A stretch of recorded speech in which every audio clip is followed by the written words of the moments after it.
Okay guys, meron nga pala nakakuha at si Dave. At first time ni Dave makakuha ng bigay natin. Tapos yung pinabring natin is isang planggana, guys. So salamat dito, Shai, parang Eton, sa binigay nyo. Sa akin na lang to, pre ha. Tara, Dave. Okay, bigyan ka na lang, B. Kuha ka nito, Dave, ng isang burger. Yan. Tapos, kuha ka dito ng isang Royal, be. Sino nakapanood ng vlog ko? Ikaw? Nice, galing ni Dave. First time.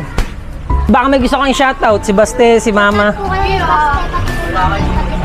Yun, thank you. Peace bomb tayo, Dave. Peace bomb. Thank you, be. Abe. Tapos, ay, meron pa palang isa. Sabi na ba may kulang ako eh. Abe, isa pang fruities. Kuha ka, be. Isang fruities. Tapos, hindi mo na kaya buhatin yan, be. Kuha tayo ng plastic bag. Ayan na. Hi, vlog. Hi, Tito Mok. Ako din. Ayan. Okay guys, may panibago tayong may bago tayong planggana. Bye-bye ba? Thank you. Thank you po. You Dave. Yun, nakabigay na naman si Ninong mo. Thank you daw. Tara.